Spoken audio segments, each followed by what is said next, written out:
Hey guys, welcome back to the Anime Culture Corner. We've got another episode of Attack on Titan Season 4, and Episode 2 was a lot different from Episode 1, which was full of action. Episode 2 is basically setting up the plot for the rest of the season, where we go from here.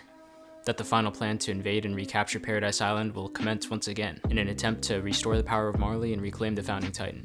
But just as important as well, and probably more interesting to most people, was that we finally know the name and location of the last Titan shifter, the Warhammer Titan. In this video, I'll break down the key points of this episode and what we can look forward to after. But first, if you like Attack on Titan, anime, or manga in general, make sure to hit that subscribe button. I post every 2 to 3 days, and if you enjoy the content, I'd appreciate the support from my growing channel. Enjoy the video. This episode paid a lot of attention to Reiner, especially focusing on the regret and PTSD-like symptoms he has from his time on the island. We see that there's clear tension between Reiner and Galliard. Galliard is the brother Marcel, who was the Jaw Titan who went with Annie, Bertholdt, and Reiner to the island all those years ago. The one who was eaten by Ymir. We've also seen that Galliard wanted to inherit the Armored Titan back then as well. So along with the fact that Reiner is pretty much responsible for Marcel's death, I can see why there's beef between them. I also love the dinner scene, where Reiner was describing the iconic Sasha potato scene like it was a horror movie. It shows how Marleyans and even the Titan shifters like Reiner have twisted history to frame the Eldians, especially the Islanders, as devils, as pure evil incarnate. But through it all, it seems like Reiner just wants the fighting to stop.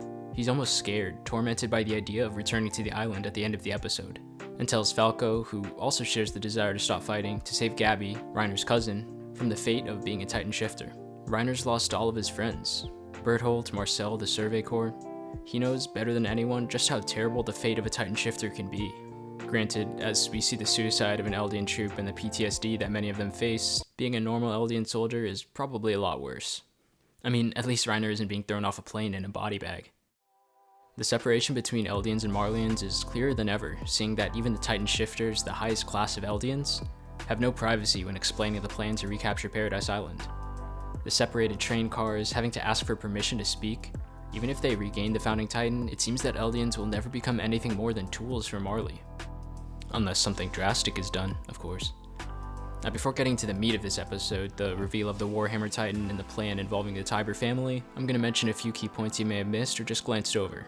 No one seems to know that Zeke has royal blood, even including Colt, who will inherit the Beast Titan from him. An interesting, but not very relevant detail was that Piek, the Cart Titan, seemed to be in her Titan form for 2 months before this episode. That's crazy. We've never seen a Titan maintain their form for so long, so longevity and the ability to sustain the form for extended periods of time is probably the Cart Titan's main power, since we haven't been made fully aware of it yet. And lastly, out of the 32 ships sent to Paradise Island, 0 returned. It seems like Marleyans are under the assumption that the ships were destroyed, but I think it's very possible and likely that the Survey Corps instead took these ships. It would allow them a way to invade Marley, since we know they didn't have ships at the end of Season 3. Which is even more reason to believe that the Survey Corps have already invaded Marley, along with the fact that we saw someone, who was likely Jean, at the end of last episode. And now the Tiber family. They're said to have been the family that pressured King Fritz onto the island in the first place, and thus hold respect on the continent for being anti-islander. They also have the last Titan shifter, the Warhammer Titan. I guess I can see why it's named that. Marley intends to use the Tiber family's reputation to remind the world of how dangerous the Islanders are, and spurn support for the plan to recapture the island.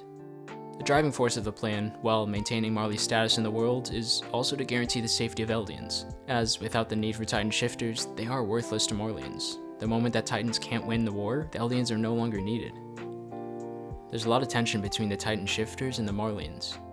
I'm interested to see how it'll turn out, and if any of these Titan shifters and Marley end up switching sides in some way. Especially if the Survey Corps come and start fighting for the freedom of Eldians. But other than all that, this episode wasn't that huge. It was certainly interesting, and gave a lot of context into the life that Eldians live in Marley, reinforcing just how horrible it is. And the fact that even though they just won against someone, they're already preparing once again to go into war again. The cycle of violence, the sentiment that history repeats itself, is showing once again. As always, this has been the Anime Culture Corner. I hope you enjoyed the video. Don't forget to like and subscribe for future in-depth Attack on Titan, anime, manga, and character analyses.